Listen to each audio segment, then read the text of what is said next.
Bien, creo que podemos empezar ahí respecto a todos que conectaronse a la hora. Entonces, ¿estás listo, Alejandro? ¿Podemos empezar?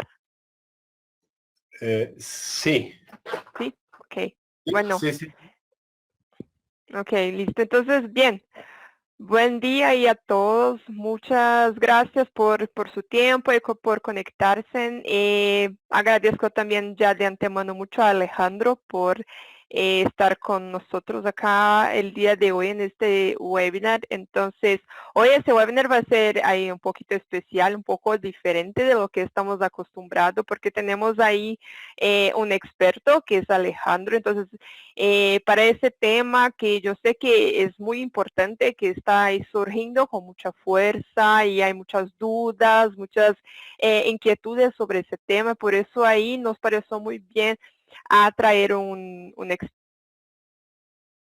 en esa área. Entonces, Alejandro ahí ya ha trabajado como consultor de muchas compañías, desarrollando equipos de protección personal para trabajadores de esa área de trabajos eléctricos. Entonces, estoy segura ahí que va a poder brindarnos mucho conocimiento y mucha información también. Entonces, Alejandro también es parte ahí de, creo, de International Electrical Safety and Reliability Consultants. Puede hablarnos un poquito mejor ahí de la empresa también que coordena. Y bien, al final yo vuelvo para traer un poquito más de contenido de Kevlar también, pero por favor, aprovechen ahí el conocimiento de Alejandro y si tienen dudas, cualquier inquietud, pueden poner en el chat, que al final ahí vamos a intentar a contestar lo tanto que pudiéramos, ¿no? Entonces, muchas gracias y Alejandro, por favor. Muchas gracias, Aline, y muy buenos días a todos. Es un gusto estar aquí para hablarles de un tema que tanto me apasiona. Quiero agradecerle a todo el equipo de DuPont por la invitación a participar en este tan importante evento. Y bueno, el tema que nos trae hoy, que es la protección de manos para electricistas, ¿no? Un tema que por definición parece bastante simple, sin embargo tiene grandes implicaciones, ¿no? Sobre todo cuando pensamos que es esa parte del cuerpo que nosotros más acercamos a los conductores eléctricos y mediante las cuales podemos llegar a sufrir un choque o descarga eléctrica o bien provocar un arco eléctrico. ¿Sí? Alejandro, solo perdón, un momento. Adelante, Veo ¿puedo? que hay gente que no puede escuchar, entonces solo les voy a decir, si no pueden escuchar, a veces pasa, entonces les pido que salgan ahí, que desconecten del webinar y conéctense nuevamente, que ahí creo que va a funcionar, ¿no? Gracias, Alejandro, perdón, puedes ir. Excelente. No, no, está bien. Y bueno, les comento brevemente, yo tengo más de 20 años trabajando en la industria representando a la norma NFPA 70E, que es la norma que contiene las mejores prácticas en la materia, y dirijo la empresa consultora líder en Latinoamérica, que es ISRC, líder en la implementación de programas integrales de seguridad eléctrica, con mucha experiencia en implementación de la norma, en investigación y desarrollo de elementos de seguridad eléctrica. El día de hoy, siendo que es un tema de protección de manos, vamos a hablar de estos elementos de seguridad, que son los guantes, pero siendo que es un tema tan importante, como les decía, siendo que esta situación, ¿no?, de las manos de los trabajadores es tan esencial porque es la parte que más se acerca a los equipos y mediante las cuales pueden sufrir choques y provocar arcos eléctricos. Quisiera hacer una introducción, ¿sí?, acerca de la gestión de la seguridad eléctrica, ya que la protección de manos por sí solo es una pequeña parte de la seguridad eléctrica, ¿no? Entonces, Voy a hacerles una introducción a lo que es la gestión de la seguridad eléctrica y viendo las diferentes aristas que componen un programa antes de llegar a lo básico y práctico de la protección de manos. Entonces, voy a hablarles de todos los temas que ahí están enlistados, empezando por el marco legal vigente, ¿sí? Y obviamente aquí hay participantes de toda Latinoamérica, así que no les voy a hablar en particular de un país, sino de la región en general, lo que está pasando. Y podemos decir que en todos los países de Iberoamérica existe alguna autoridad laboral, ministerio, secretaría, que establece requerimientos específicos de seguridad. En general, se le obliga al patrón a proteger a los trabajadores, a reconocer cuáles son los peligros del trabajo, establecer controles y que sean los trabajadores los que implementen en el día a día estas medidas de seguridad. Los controles suelen ser 4 áreas claves, que son de ingeniería, de procedimientos, de calificación de personal y elementos de seguridad eléctrica, y que obviamente todo esto tiene que ser llevado con auditorías, ¿no? Vigilado, relevado, ajustado, mejorado, ¿no? Para que tengamos una evolución, un programa que sea un proceso de mejora continua. Entonces, en la mayoría de los países existen reglamentos y normas que contemplan los peligros en general, y en algunos hablan de la electricidad en particular. Sin embargo, en la mayoría de los países no definen los riesgos específicos ni nos dan medidas de control administrativo para cada tipo de riesgo, ¿sí? Solamente nos dicen el qué debemos cumplir. Y eso es muy importante. Hay un marco legal, hay una autoridad que obliga a que se proteja a los trabajadores. Ahora, ¿cómo podemos hacer para cumplir con esas exigencias? La manera más efectiva es adoptando la NFPA 70E. Esta norma que contiene las mejores prácticas para la gestión de un programa integral de seguridad eléctrica, que hoy se encuentra en su versión 2021 y que estamos apenas a un mes y medio de tenerla disponible en español.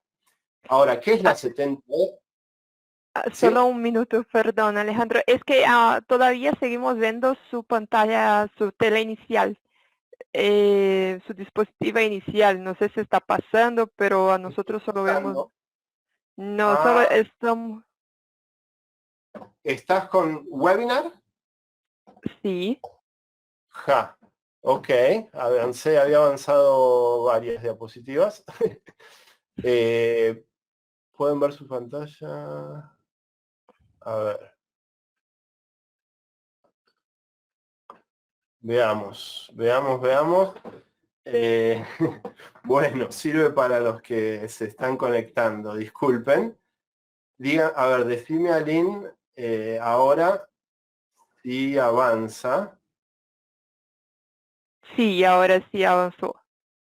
Ok. Bueno, les decía que vamos a abordar la protección de manos tocando diferentes aristas que componen un programa integral de seguridad eléctrica, ¿no? Que es la forma en atender la seguridad eléctrica.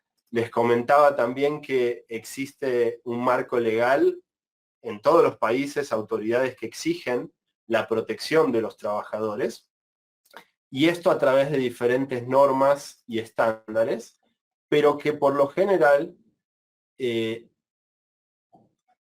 hablan de los riesgos, del peligro eléctrico, más no de los riesgos específicos, ni nos proporcionan métodos específicos para controlarlos, ¿sí? Entonces, por eso les estaba diciendo que la NFPA 70E es esa norma que, además de decirnos el qué debemos cumplir, nos dice cómo podemos cumplir. La 70E es una norma que tiene mucha historia a nivel mundial. Es la norma que marca la pauta, ¿sí? A nivel global, y que cualquier avance que tenemos en materia de seguridad eléctrica suele reflejarse inmediatamente en esta norma. Entonces, ahí tenemos las mejores prácticas internacionales. Adicionalmente, es una norma que reconoce eléctricos y nos permite administrarlos. ¿Cómo? Mediante la identificación, cuantificación, es decir, no solo nos dice que existe el choque eléctrico, nos dice cómo podemos definir el nivel de riesgo de choque. También cuando hablamos de arco eléctrico, de explosiones eléctricas, nos da metodologías para cuantificar específicamente cuánta energía puede liberar un equipo. Y es una norma que nos hace tener conciencia sobre lo que pasa, lo que puede pasar en la industria, y que de alguna manera yo siempre digo que la 70E la escribimos con sangre, ¿no? Porque es gracias a todos esos casos que se aportan en el comité que podemos actualizar las mejores prácticas y que así la norma esté en constante evolución. Es la única norma a nivel mundial que ofrece una solución integral a los riesgos eléctricos. Los países que tienen algún programa similar ha sido mediante la adopción de las prácticas de la NFPA 70E. Ahí tenemos países como Canadá, Brasil, México, que han alineado sus programas de alguna manera partiendo por la NFPA 70E. Bueno, la 70E nos proporciona herramientas que son claves para poder tener un programa integral de seguridad eléctrica y de esta manera evaluar nuestras mejores prácticas, el cumplimiento con el marco legal. Entonces, la forma de poder establecer un programa integral de seguridad eléctrica es mediante la adopción de esta norma. Ahora, muy importante reconocer cuál es el peligro eléctrico y sus riesgos específicos, ¿sí? Muchas veces justamente el problema que tenemos es que se generaliza en cuanto al peligro eléctrico y no se habla de los riesgos específicos. Debemos hablar de que existen principalmente 3 riesgos, que son los choques eléctricos, los relámpagos de arco o arc flash y la ráfaga de arco o arc blast. ¿Sí? Esos son los principales riesgos eléctricos. ¿Existen otros? Sí. Hablamos de incendios, de riesgos asociados con caídas, con trabajos en espacios confinados eléctricos, con otros peligros indirectos en la conversión de energía en motores generadores, peligros electroquímicos en cuartos de baterías, áreas clasificadas como peligrosas, ¿no? Donde los equipos eléctricos tienen que ser intrínsecamente seguros. Y bueno, el riesgo de choque eléctrico, que es este riesgo que la mayoría conocemos y hemos experimentado, que trata sobre el contacto directo o el acercamiento a un conductor eléctrico energizado al grado de que nos acercamos, rompemos el espacio aislante y la energía puede brincar a través del aire y pasar a través del cuerpo. De esta manera afecta nuestro sistema eléctrico, nuestro sistema nervioso, y provoca estas convulsiones, esas contracciones convulsivas de nuestros músculos que nos hacen perder el control. Siempre que hace una diferencia de potencial entre el conductor y nuestro cuerpo, puede pasar la energía a través del cuerpo, podemos sufrir un choque eléctrico. Vamos a ser parte del conductor y la 70E habla de que a partir de los 50 volts debemos evaluar el riesgo. Yo les digo que a partir de 24 volts puede haber suficiente corriente para poder provocar un paro respiratorio. Por lo tanto, a partir de 24 volts tenemos que estar atentos a este riesgo. Ahora, durante muchos años nos hablaron del peligro alta tensión, peligro alto voltaje, y que se relacionaba con justamente que a medida que aumenta la tensión, más lejos puede llegar el riesgo, ¿sí? Pero hoy estamos hablando de un riesgo que son los arcos eléctricos, que no se trata del contacto eléctrico, de hecho lo que afecta no es la electricidad en sí, sino el flujo que producen esos electrones a través del aire, ¿sí?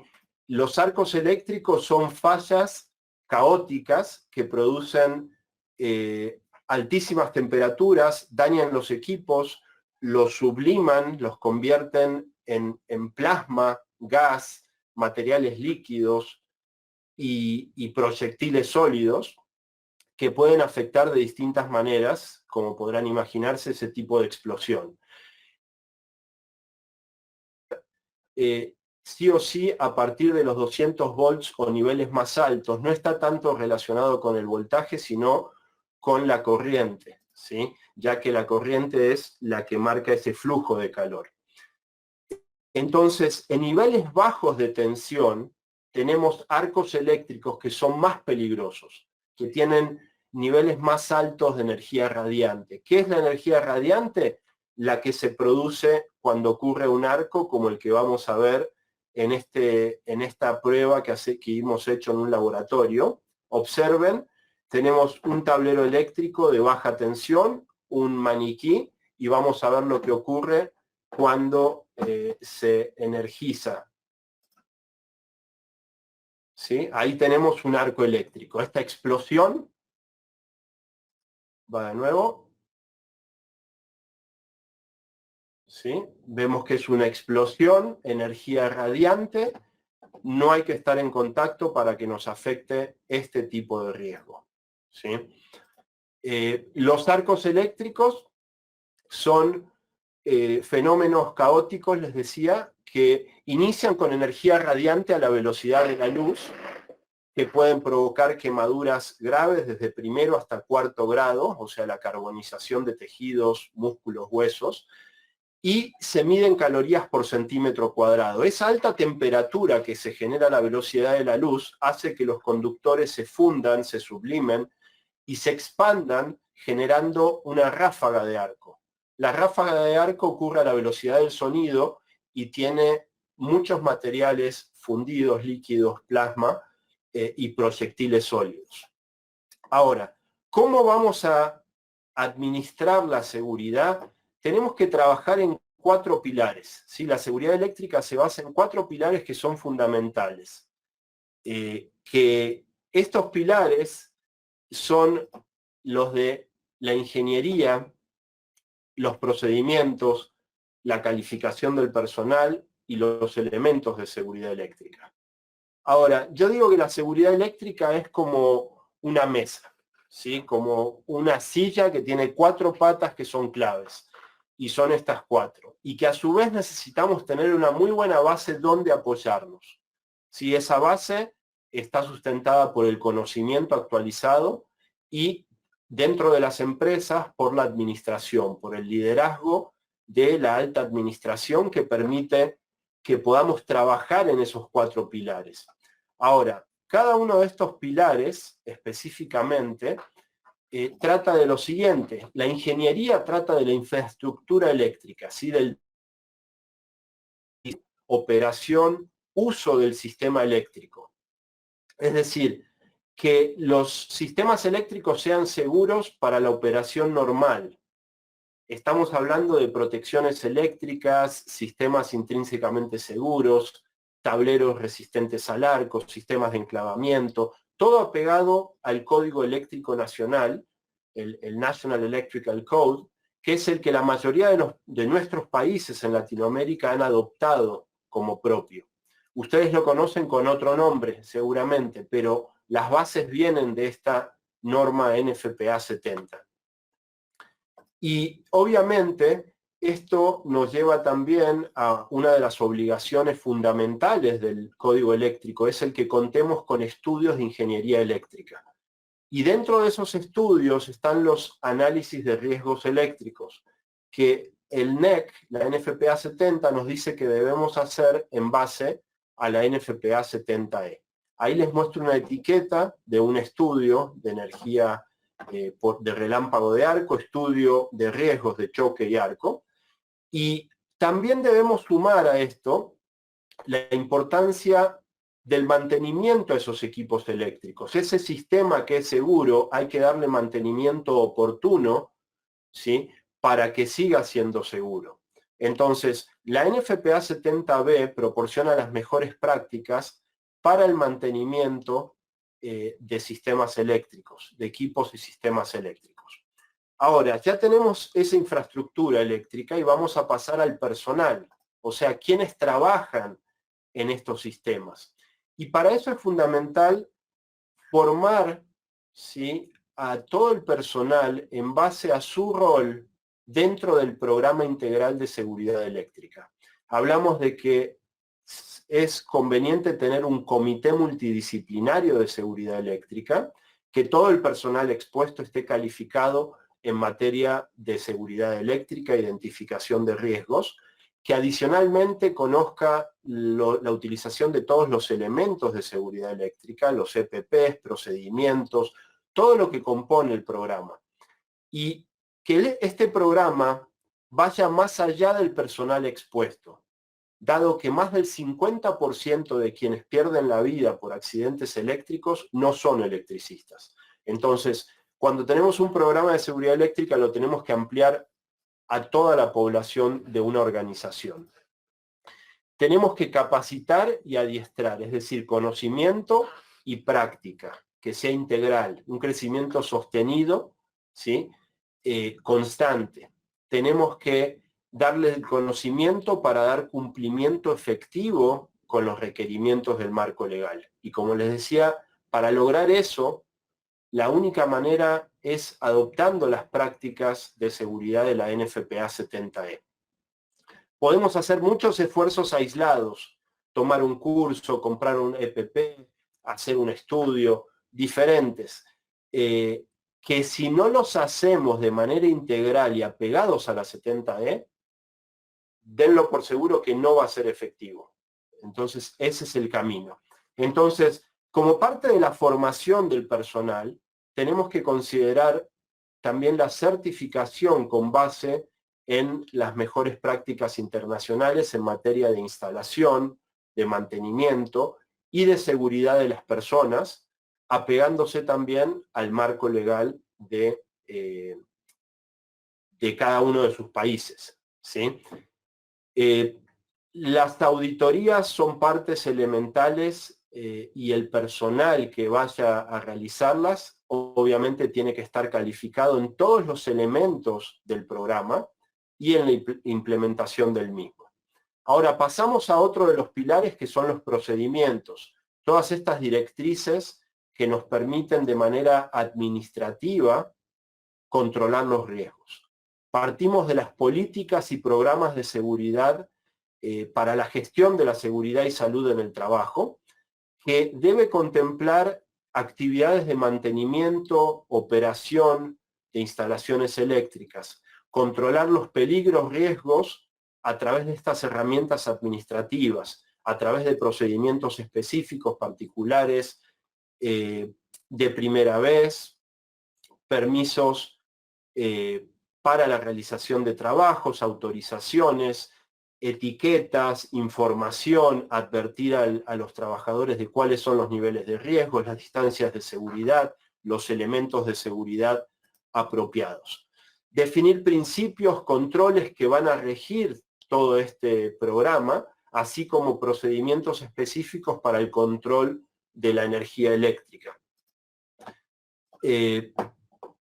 Disculpen, entonces, todo esto, estamos hablando de que son muchísimos los procedimientos en los que tenemos que trabajar, contar con procedimientos para trabajos en o cerca de equipos eléctricos, para establecer una condición de trabajo eléctricamente segura, lo que son los 8 pasos para la verificación o las 8 reglas de oro de la seguridad eléctrica, la atención a emergencias por accidentes eléctricos, algo que la 70E exige que el personal esté certificado en la materia, la administración de cambios al sistema eléctrico, la evaluación de los sistemas eléctricos, toda la formación, administración de elementos. Ese es un procedimiento muy importante hablando del tema de protección de manos, lo que es la administración de los elementos de seguridad eléctrica, porque estamos hablando de elementos de seguridad eléctrica, que ahora les voy a hablar un poco más, es justamente todos esos elementos físicos que tenemos, que contamos para uso personal, colectivo, para aislarnos, protegernos térmicamente, tener una barrera o una distancia segura de los conductores. Y un procedimiento administrativo lo que hace es permitirte saber cómo seleccionar, utilizar, conocer las limitaciones, la inspección, el mantenimiento, el resguardo y la disposición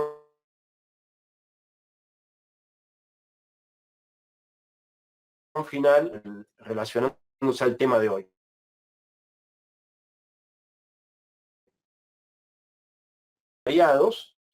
Y tenemos que seleccionarlos, cada uno de estos, en de riesgos que se dictaminan a través de estudios de ingeniería y evaluación de riesgos. Cuando nosotros hacemos estos estudios de ingeniería, sabemos cuál es el nivel de riesgo de choque eléctrico, arco eléctrico. Específicamente en cada equipo, cuál es ese nivel. Y en base a eso podemos seleccionar cada equipo de protección personal u otro elemento de seguridad eléctrica. Tenemos que seleccionar estos elementos en base a las normas y estándares vigentes, a las mejores prácticas internacionales en investigación críticos de la nave eléctrica, porque desafortunadamente en el mercado hay muchos productos que no cumplen con la normatividad. No contamos con una autoridad que lo regule. Entonces, a nosotros un distribuidor nos puede vender diversos tipos de equipos de protección personal, muchos de los cuales no cumplen con las normas. Ahí es donde tenemos que nosotros poder evaluar tecnologías, diseños, certificaciones, pruebas, avales, y sobre todo usar nuestro sentido común al momento de investigar estos elementos. La 70E nos da mucha de esta información. Y lo que es elementos de seguridad eléctrica, tienen que saber que hay más de 70 elementos de seguridad eléctrica, que van desde tapones auditivos, lentes, cascos, protectores faciales, trajes, guantes, guantes contra choque, guantes contra arco, pértigas, equipos de medición, de prueba, etc. Bueno, entonces, hasta aquí les planteé de manera general cuáles son los riesgos, qué nos dice el marco legal, dónde están las mejores prácticas, cuáles son esas 4 áreas en las que tenemos que trabajar para poder tener seguridad eléctrica, ¿sí? Si nosotros descuidamos cualquiera de esos pilares, esa mesa, ¿sí?, se nos va a caer. Entonces, hablando específicamente de los elementos de seguridad eléctrica, nos vamos a ir a la protección de manos para electricistas. Los electricistas tienen que ser muy conscientes de que su protección, como ustedes lo saben, tiene que ser de materiales dieléctricos, ¿sí? Materiales que ofrezcan resistencia al flujo de electrones, que no permitan el flujo de electrones. Entonces, ese es un término que utilizamos mucho, que se utiliza mucho en la industria y se aplica mal también, porque se habla de que lo dieléctrico, como la característica única fundamental de la protección para electricistas. Sin embargo, es más importante que decir dieléctrico, que además sea aislante. Cuando hablamos del choque eléctrico, nos tenemos que aislar eléctricamente. Para eso, para seleccionar los guantes aislantes, existe esta tabla de ASTM que nos define las clases de aislamiento y nos dice cuáles son los voltajes máximos de uso. Es decir, en base al nivel de voltaje donde vamos a trabajar, cuál es la clase de aislamiento que voy a utilizar. Por ejemplo, si trabajo en 480 volts, en 220 volts, en baja tensión, voy a usar una clase 00, que se puede usar hasta 500 volts. No hace falta exagerar y pasar a una siguiente clase. Mientras estemos dentro de esa clase, estamos bien. Esto es para corriente alterna y por otro lado tenemos, otra columna de corriente directa. Si vamos a trabajar en 13.800 volts, estamos hablando de una clase 2 que llega hasta 17.000 volts en corriente alterna. Así de fácil se selecciona el nivel, la clase, de aislamiento contra choque eléctrico.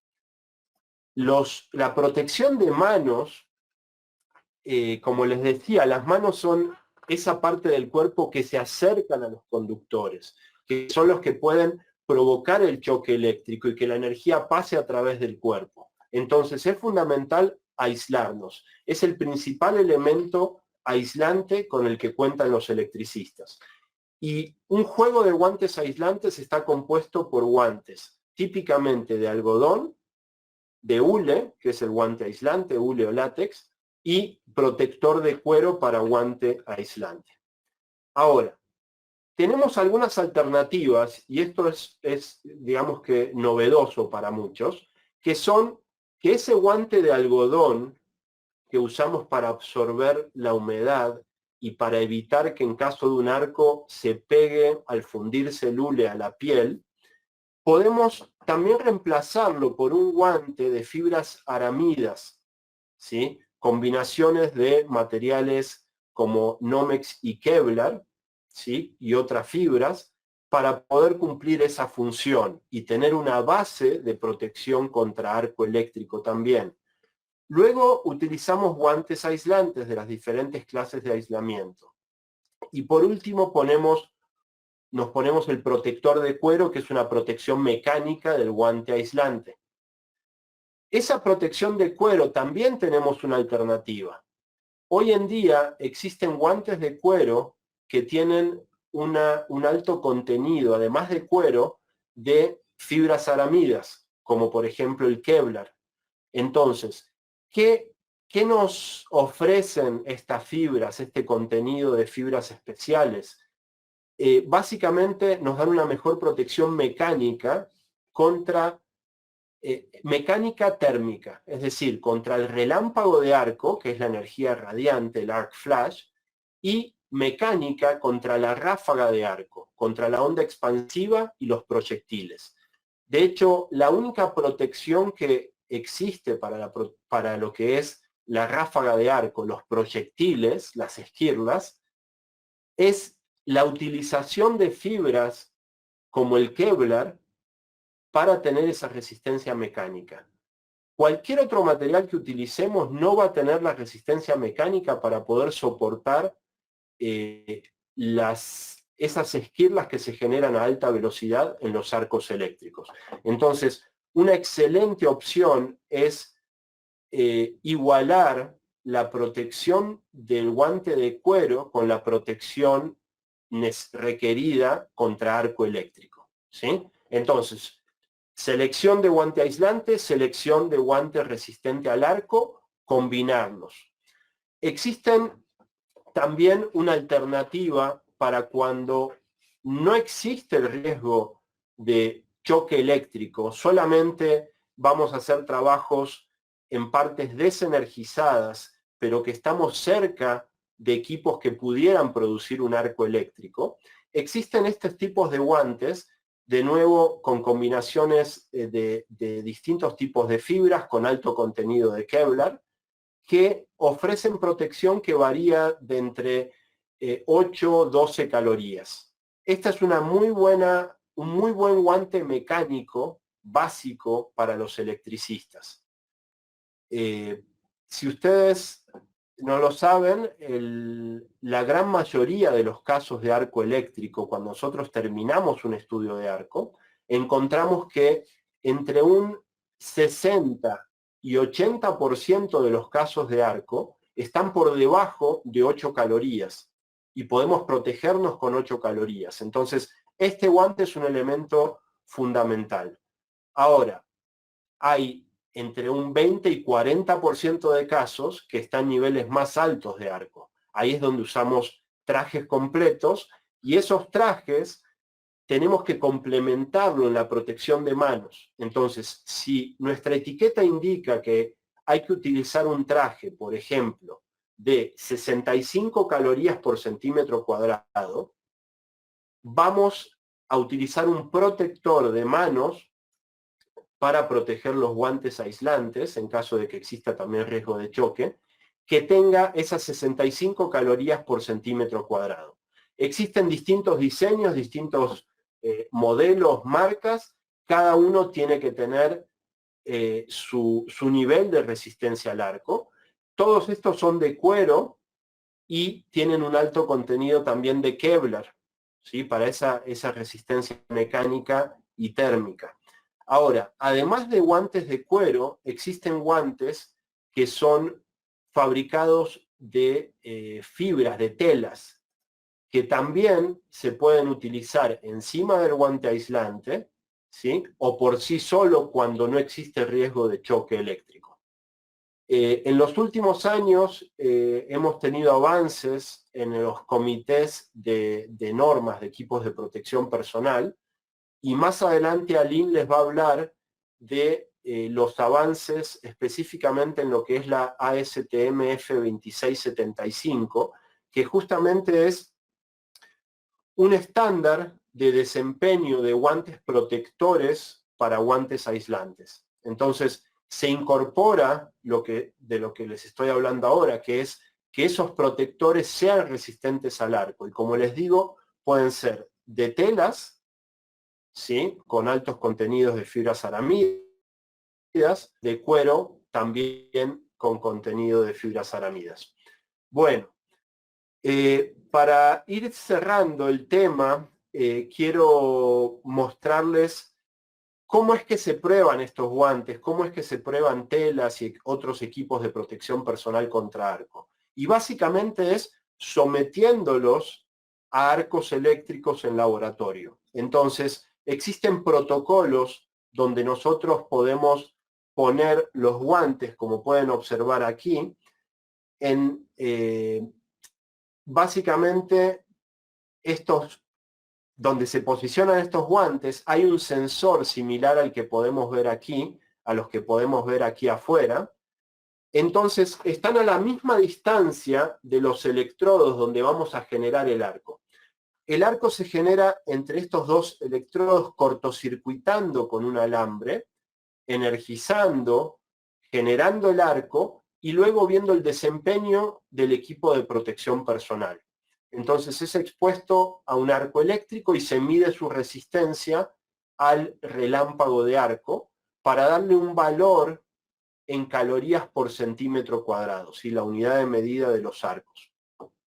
Bueno, vamos a ver una prueba rápidamente.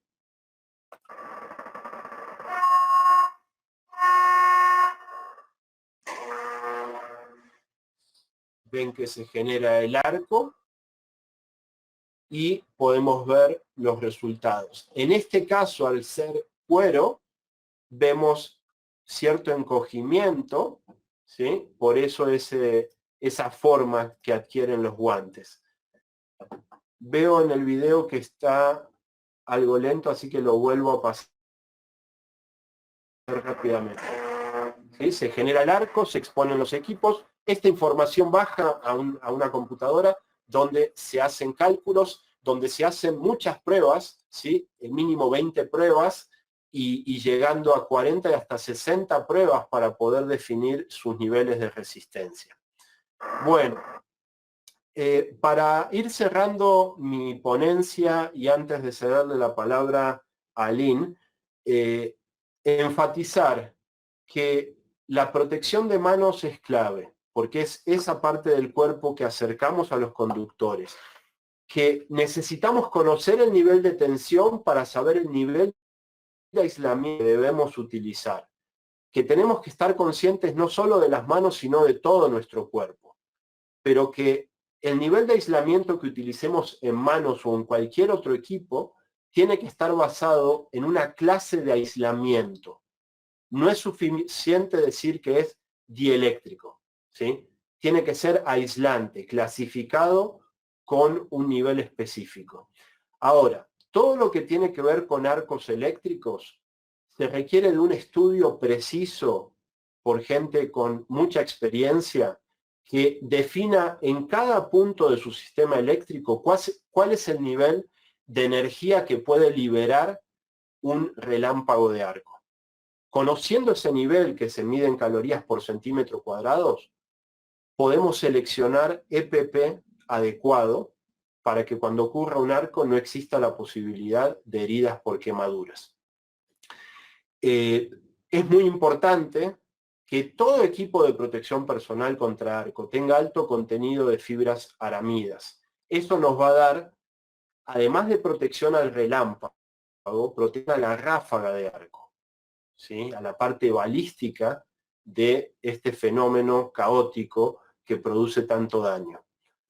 Se pueden utilizar estos guantes de manera individual, es decir, guante de algodón, hule, cuero, cuando el riesgo solamente es de choque eléctrico, o combinado guante de algodón o de fibras aramidas, guante aislante y guante protector resistente al arco de tela o cuero, cuando el riesgo es combinado de choque y arco. O por sí solos los guantes de cuero con Kevlar o de telas con alto contenido de Kevlar para protección contra arco eléctrico. ¿Qué situaciones tenemos de riesgos de choque? Ustedes saben, cuando trabajamos dentro de la frontera de aproximación restringida, existe riesgo de choque, tenemos que aislarnos eléctricamente. Cuando trabajamos dentro de la frontera de peligro de relámpago de arco, existe riesgo de arco, tenemos que usar protección al arco. Debemos combinar siempre que sea necesario y en todos los casos saber que la protección, nuestra protección, está en nuestras manos. Así que bueno, les voy a ceder el espacio ahora a Aline, luego vamos a volver con algunas preguntas, y Aline nos va a hablar justamente sobre esta tecnología tan importante con la que contamos en el mercado, que es de DuPont, que es el Kevlar. Adelante, Aline. Gracias, Alejandro, gracias, muchas gracias. Ahí, bien, entonces vuelvo acá muy rápidamente, solo para les platicar un poco de Kevlar, porque ahí Alejandro nos ha dicho que es un material que es importante, que puede ser utilizado ahí para esos guantes de protección al arco eléctrico y también los guantes protectores de los guantes aislantes. Entonces, ¿qué es el Kevlar? Entonces, para los que no conocen, mismo para que los ya conocen el Kevlar, pero no tienen tanto conocimiento. Entonces, el Kevlar es una herramienta, sí, y fue inventada y fue desarrollada por DuPont, por Stephanie Wolek, y básicamente es una fibra que tiene muchas características ahí, tanto de propiedades mecánicas cuanto propiedades térmicas, sí. Todo eso está envasado en su fórmula molecular, ¿no? De cómo está la molécula, cómo está diseñada la fibra, ¿sí? Y lo que pasa es que la fibra de Kevlar tiene todas esas características y que entonces puede ser utilizada en muchas aplicaciones, ¿no? Las aplicaciones balísticas para chalecos antibalas son muy conocidas, pero también las aplicaciones en guantes de protección.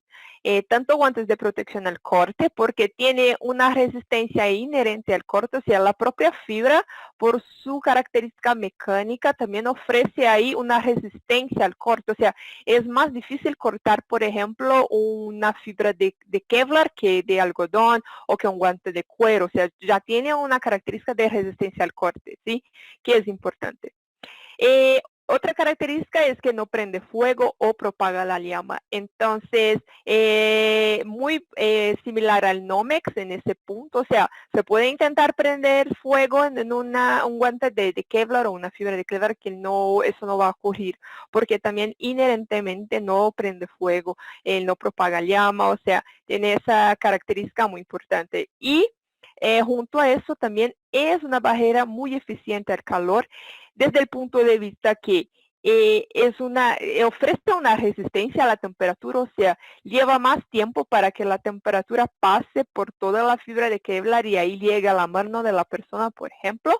Y un punto muy importante es que no se derrite. O sea, el mismo siendo un polímero, nosotros sabemos que la mayoría de los polímeros se derriten, ¿no? Como poliamidas, poliéster, polietilenos, todos se derriten. El Kevlar no, tiene esa característica de que pasa esa etapa de fusión y va directamente a descomposición en temperaturas ahí muy altas, que están alrededor de 450 grados centígrados. O sea, entonces no derrite, no tiene ese problema de derretir.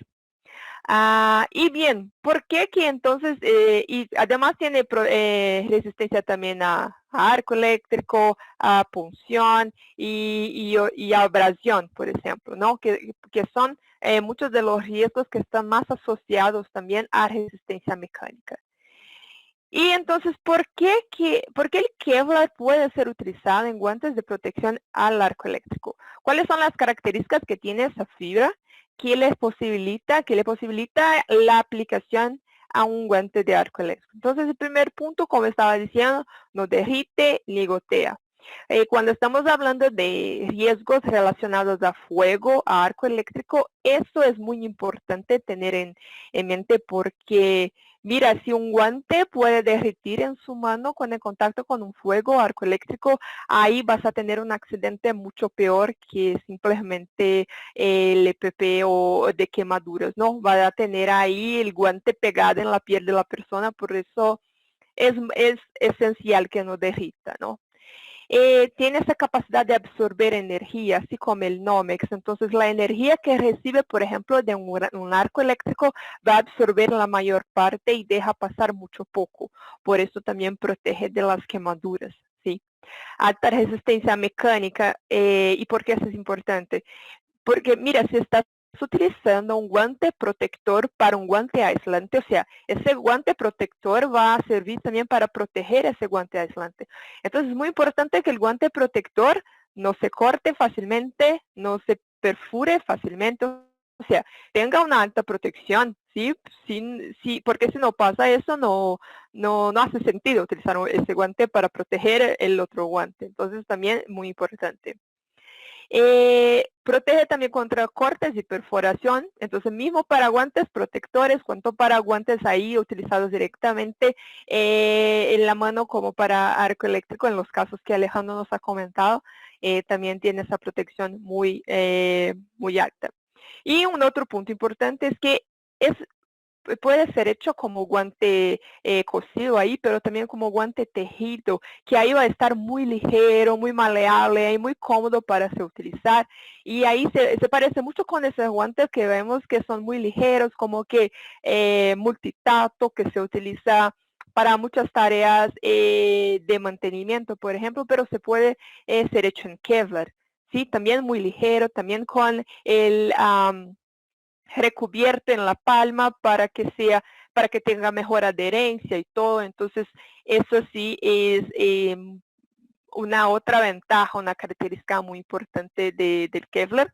Además también de la protección de la ráfaga de arco, como estábamos comentando Alejandro, ¿no? Porque como tiene toda esa protección mecánica, o sea, esa resistencia mecánica también protege de ese punto, o sea, tiene todos los elementos que son necesarios para protección también del arco eléctrico. ¿Sí? La siguiente. Y mira, ese punto que le estaba diciendo de derritir, ¿no? ¿Qué pasa cuando un guante derrite o puede derritir? Es muy importante utilizar un guante que no derrita. Esa prueba que van a ver es de termomaniquí, ¿sí? Sabemos que no es la misma cosa, ¿ok? Nosotros sabemos que un arco eléctrico es totalmente distinto, diferente de un fuego repentino, ¿no? Son energías muy distintas. Pero en los dos casos puede pasar del equipo de protección o de cualquier material prender fuego. Y lo que pasa es que cuando un material derrite y sigue prendiendo fuego, mira la diferencia. Entonces, la mano ahí con el guante amarillo tenemos el Kevlar, ¿no? Ya en la otra mano es un guante de polietileno que derrite.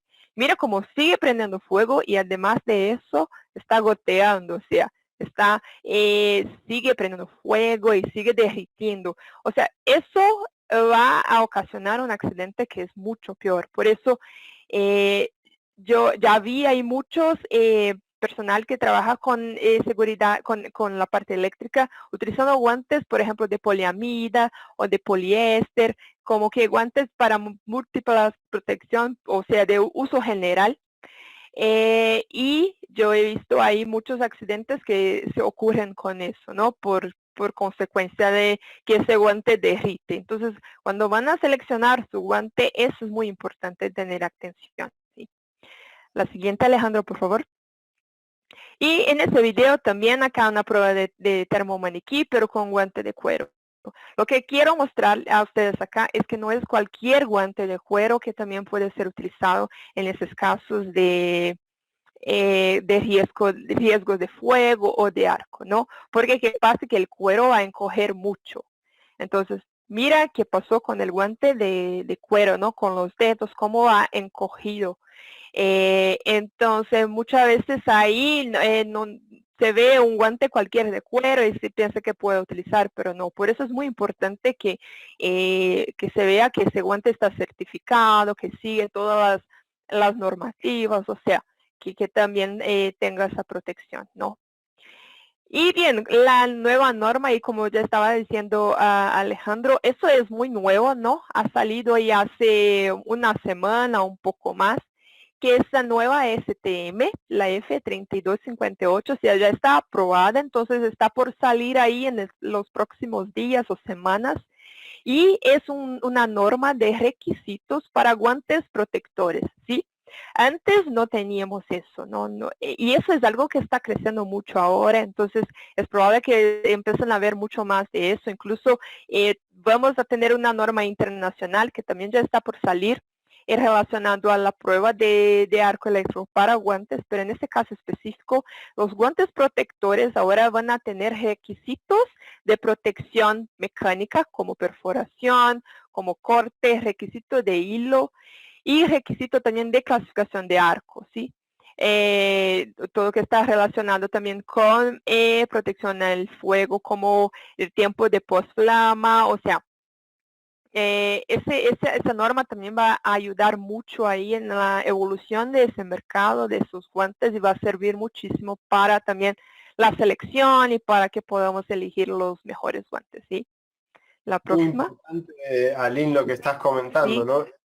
Esta es específicamente para protectores de sí, guantes aislantes. La que yo mencioné anteriormente es solamente de arco eléctrico, sí, la protección de manos de arco de eléctrico. arco eléctrico. Sí. Sí, o sea, tenemos las dos opciones ahora, ¿no? Las dos que están ahí saliendo. Y bien, si quieren ahí saber más de guantes de Kevlar para eléctrico que hay en tu país, o sea, si están interesados, nosotros tenemos ahí nuestros socios en muchos países de Latinoamérica que ya están trabajando con guantes hechos con Kevlar. Por ejemplo, que pueden ver ahí en la imagen es de nuestro socio en Argentina, o sea, de Prentex. Y que si tienen también interés que sea a desarrollar ese guante específicamente para eso, o sea, es hecho de Kevlar, el recubierto también es hecho con protección al fuego, o sea, también no va a propagar la llama, eso también es muy importante decir, ¿no? Además del hilo, del material que es hecho el guante, si es recubierto, el material de recubierto también debe ser ignífugo. Entonces, ahí pueden contactar a nosotros, contactar a nuestros proveedores de guantes de Kevlar que les podemos ayudar también a seleccionar sus guantes, ¿sí? Y bien, ahora vamos a abrir para preguntas.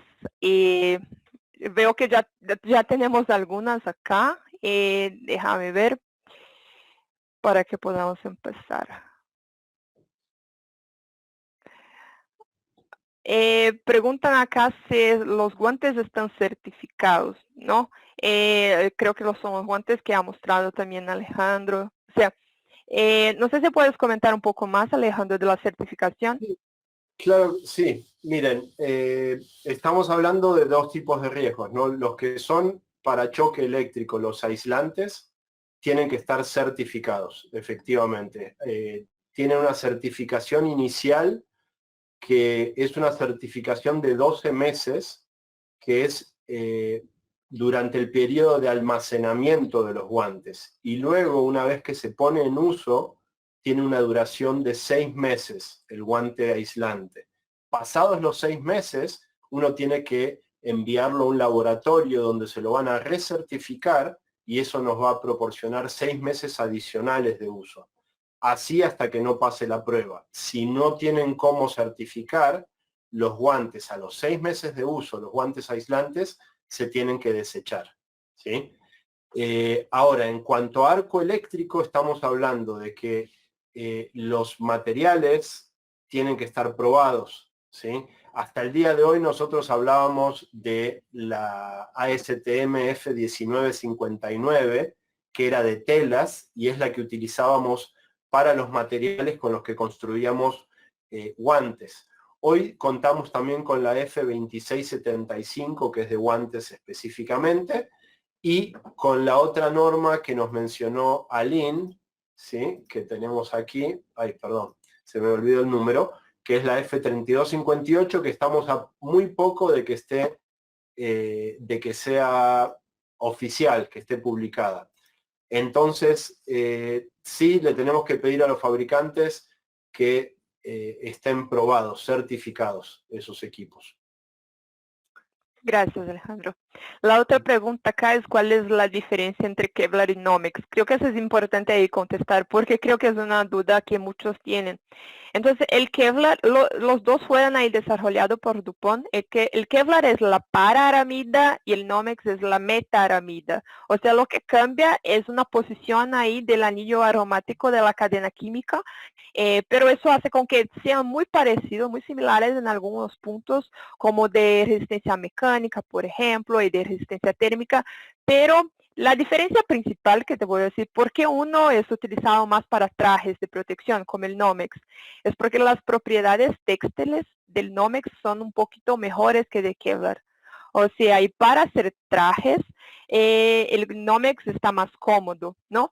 Pero en cuestiones de protección térmica al fuego, el Kevlar y el Nomex son ahí igualitos, ya muy, muy parecido mismo. Los dos absorben energía y el Kevlar incluso tiene una propiedad mecánica un poquito mejor, por eso es más utilizado para corte también, para punción, para abrasión, o sea, son muy parecidos, pero la propiedad textil de un es un poquito mejor y la propiedad mecánica del Kevlar es también un poco mejor.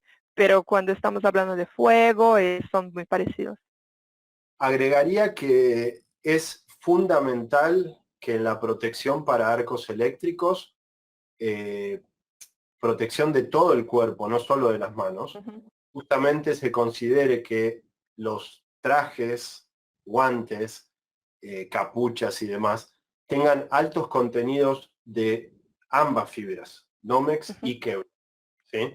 Porque justamente uno de los temas que ha habido en la industria es que se usan telas muchas veces con mucho Nomex, sin Kevlar, menos Kevlar, y en realidad sí es importante ese contenido de Kevlar por lo que es la ráfaga de arco.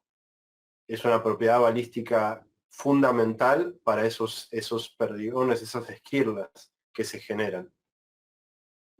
Sí, listo, sí, es importante. Y, por ejemplo, nuestros trajes de Nomex, nuestras telas ya tienen ahí la composición también de los dos materiales, justamente para ir a ese punto, ¿no? Y otra duda acá es las aramidas desprenden vapores tóxicos al quemarse. Eso no pasa porque el primer punto es que no quema, ¿no? Entonces, como no quema, no hay como desprender esos vapores tóxicos. Es distinto, por ejemplo, de cuando un material es tratado, tiene un tratamiento químico, ahí sí puede desprender vapores tóxicos porque el tratamiento va a quemarse y son productos químicos, pero en ese caso no.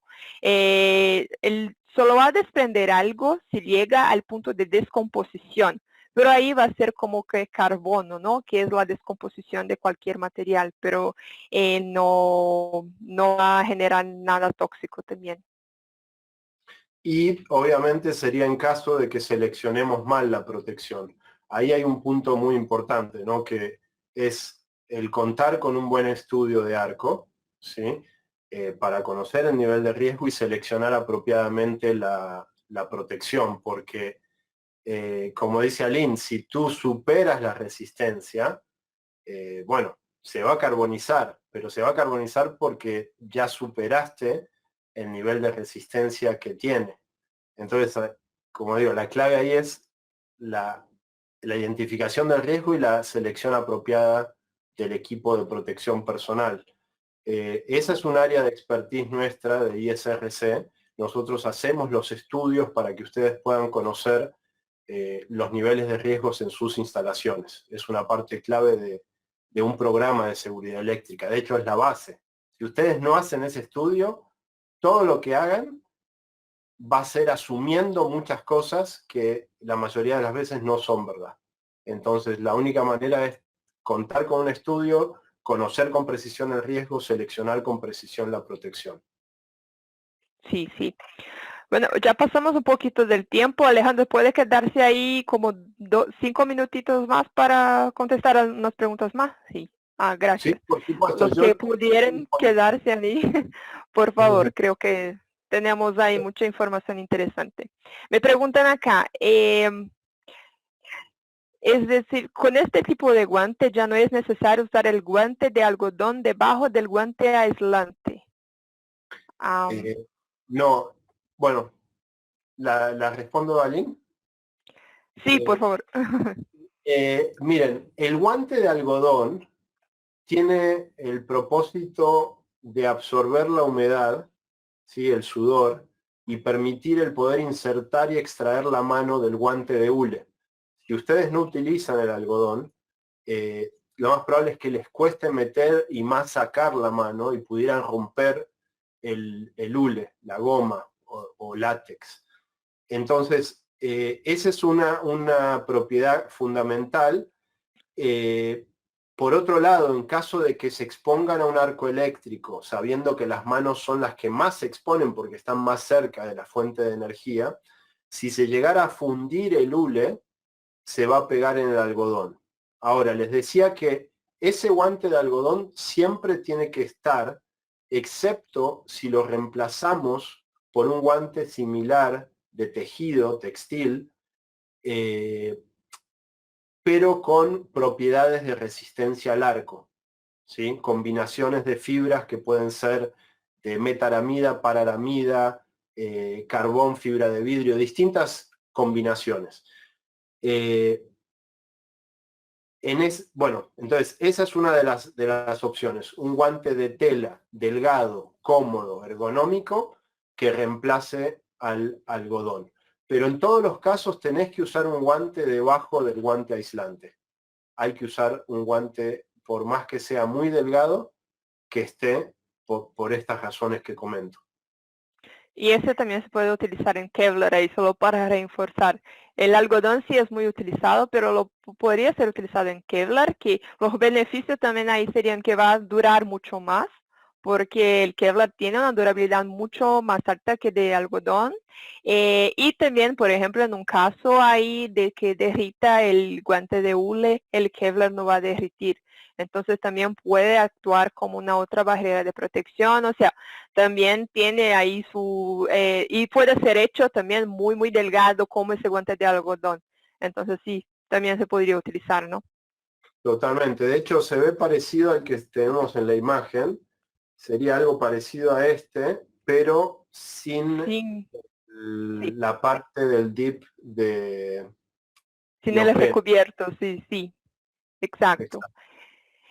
Y bien, otra pregunta que ya muchas personas preguntaron eso, si es posible hacer un guante que tenga todas las protecciones, o sea, que pueda reemplazar las 3 capas, un guante de algodón, un guante de eléctrico y el guante protector. Bueno, yo no conozco ningún, no sé si Alejandro conoces. No. De hecho, no existe y no sería conveniente. Porque justamente el guante aislante es un guante que es crítico, que es fácilmente se puede dañar, que requiere de una recertificación periódica y de una inspección muy precisa, visual, de tacto y auditiva. Acá tengo un guante aislante, no sé si lo llegan a ver. Acá hay un inflador. Este guante se tiene que poner en el inflador, tiene que estar inflado. Una vez inflado, hacemos una inspección que requiere del tacto, ¿sí?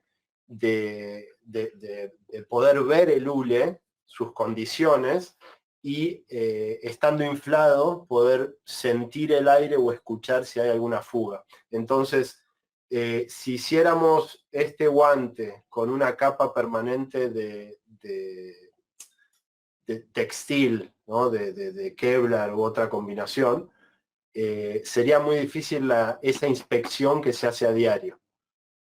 La recertificación es periódica, cada 6 meses, pero a diario, antes de ser utilizado, tenemos que hacer esta inspección. Entonces, si no, no sería práctico. Sí, nosotros en DuPont estamos ahí también muy involucrados en esta industria. Estamos intentando como que desarrollar nuevas soluciones que puedan ahí quizá mejorar el confort, o sea, la comodidad, o que traiga innovaciones. Entonces, sí, es algo, creo que es un desafío muy grande, ¿no? Porque, como dice Alejandro, tenemos ahí todas las características, pero desafortunadamente ahí no hay, por ahora no hay nada, pero creo que esa industria va a mejorar, va a evoluir muchísimo a partir de ahora con las nuevas normativas, o sea, podemos esperar cosas muy buenas.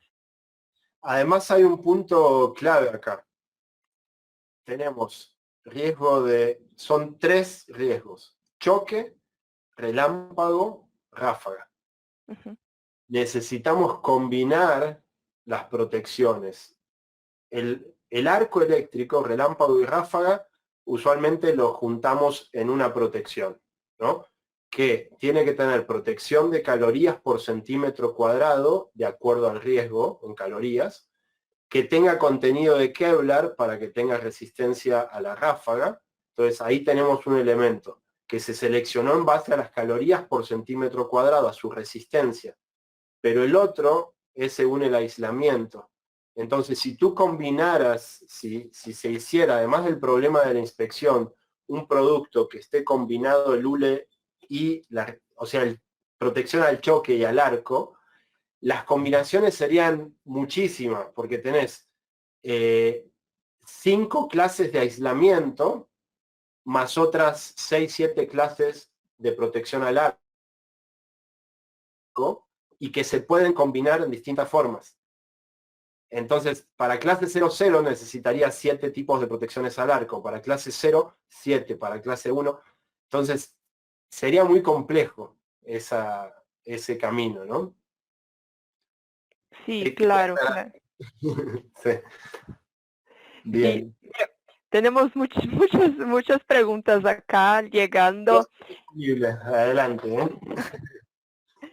Sí, déjame ver acá una que no hicimos, no hablamos nada al respecto. Eh,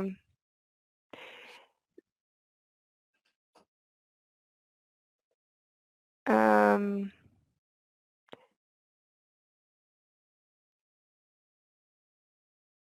Preguntan si los guantes de cuero con Kevlar contra arco eléctrico son ergonómicamente más cómodos que los guantes aislantes de látex. Eh, yo creo que son cosas un poco distintas, ¿no? El guante aislante, si tiene el peligro del shock, siempre va a tener que utilizar. Y ahí, entonces, por arriba de él, el guante protector, ¿no? Lo que tenemos son guantes distintos, protectores, que unos más cómodos que otros, ¿no? Entonces, estos que están hechos de Kevlar con cuero, ahí hay muchos, se ven muy cómodos, de que ayudan mucho en ese trabajo, cuando comparado con un guante que es puramente de cuero, o sea que a veces está más rígido. Entonces, no sé, Alejandro, si puedes también comentar de eso. Sí, claro. Quisiera aclarar un concepto que, aunque medio lo mencioné anteriormente, creo que es importante enfatizar esto. Todos los materiales que utilizamos para protección contra choque y arco son dieléctricos, ¿sí? Pero no es reemplazable la protección del choque con protección al arco. ¿Por qué? Porque la protección contra el choque, además de ser dieléctrica, es aislante, tiene una clase de aislamiento. Todos los materiales dieléctricos, por definición, no son conductivos, pero de igual manera, si el medio ambiente o las condiciones ambientales hacen que haya, por ejemplo, humedad, sudor, todo lo que sea dieléctrico se va a convertir en un material conductivo, ¿sí?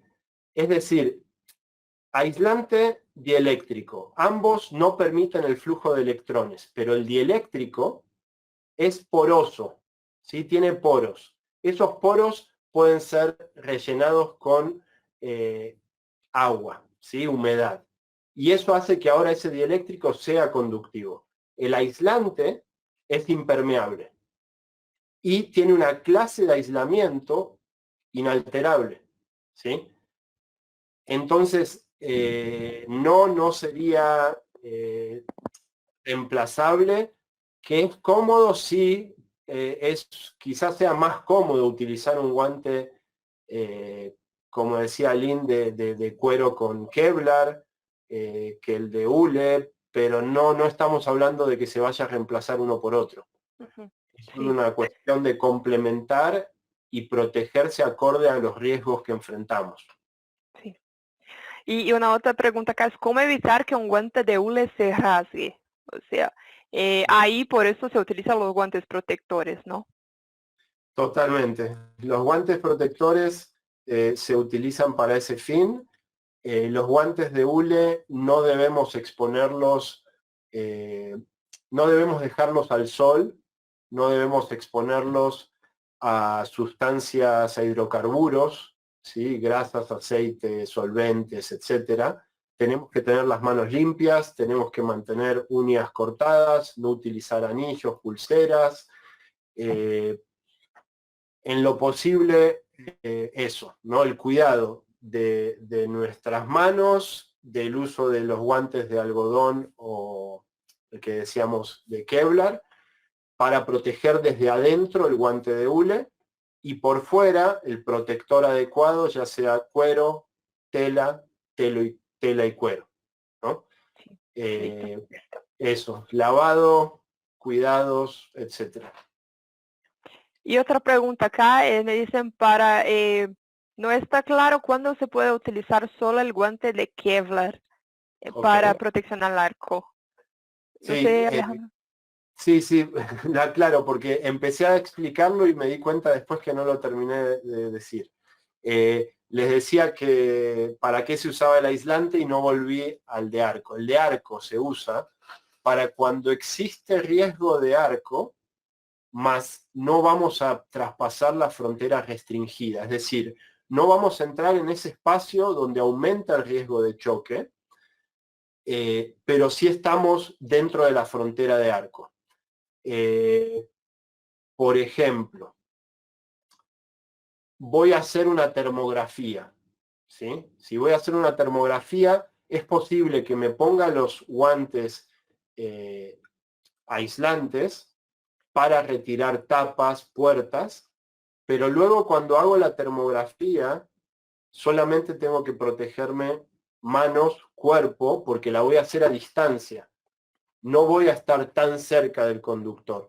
A ver, para los que no lo sepan, la frontera de riesgo de choque eléctrico, que se llama frontera restringida, en 480 volts son 30 centímetros. Entonces, si tú vas a traspasar, vas a estar a menos de 30 centímetros del conductor, tenés que estar aislado eléctricamente, ¿sí? Para hacer pruebas, mediciones, detecciones de fallas, aprietes, lo que sea. Ahora, si tú vas a estar fuera de esos 30 centímetros y además existe riesgo de arco, ahí es donde yo puedo usar estos guantes. Por ejemplo, a veces sucede que estamos trabajando del lado de control en un tablero donde no existe riesgo de choque, ¿sí? Y, pero tengo el lado de potencia, ¿no? Que está inmediatamente al lado. Entonces, en ese lado de potencia es probable que el estudio haya arrojado que hay un nivel de energía incidente que merezca protección completa, incluyendo manos. Pero estamos en control donde no existe, en cierto nivel que no existe riesgo de choque, ¿no? Si estamos por debajo de 24 volts, por ejemplo. entonces ahí sería otro caso donde usaríamos uno y no otro. También para ayudantes, si uno es ayudante de un trabajador calificado que va a realizar la actividad, esa persona va a traspasar la frontera, se va a exponer al riesgo de choque y arco. Pero el ayudante jamás se va a exponer al riesgo de choque, por lo tanto no va a usar protección contra choque. Sin embargo, sí está en muchísimos casos dentro de la frontera de arco. Entonces tiene que complementar la protección contra arco en sus manos también. Y así todo lo que sea, el concepto que hay que tener en cuenta es el de trabajos en o cerca de. Si trabajo en un conductor energizado, lo más probable es que tenga que usar aislamiento. Pero si trabajo cerca de, entorno, ¿sí? Cercanía, puede que no necesite protección contra choque, pero sí contra arco. Y eso lo vamos a saber en base a la etiqueta del estudio que define los riesgos de choque, arco, fronteras y EPP adecuado.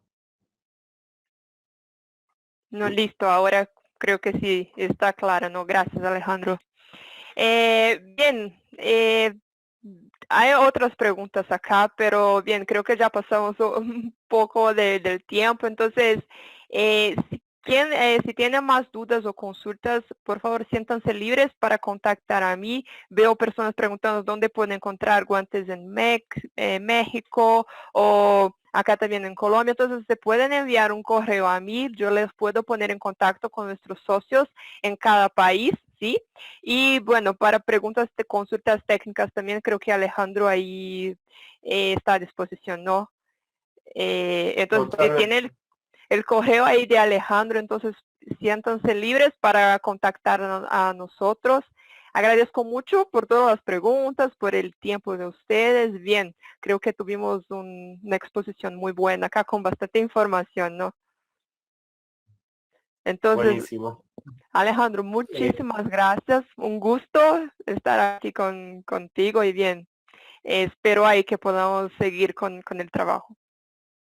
El gusto es mío, es un honor poder apoyarles en esta tarea tan importante de difundir la seguridad, ¿no? Es algo que en lo personal me apasiona y que me mueve día a día. Así que un placer estar aquí compartiendo este webinar.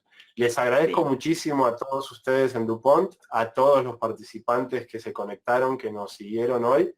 Y bueno, como les decíamos, ahí están nuestros contactos para lo que necesiten. Con gusto pueden escribirnos, WhatsApp, email, como gusten. ¿Sí? Sí, sí. Hasta Y pronto. muchos preguntan, piden por la presentación. Bien, en los próximos días estará en el blog de DuPont, entonces hablando de protección.com.mx. Van a tener también la presentación toda en video, ¿no? Está todo grabado, entonces para los que quieran ver, estará ahí también. ¿Ok? Bueno, muchas gracias entonces. Tengan ahí una buen día, buena tarde para los que están ahí en Argentina y Brasil como yo. Entonces, les agradezco mucho y nos vemos en el próximo webinar. Gracias. Gracias, Alejandro. Hasta pronto. Cuídense.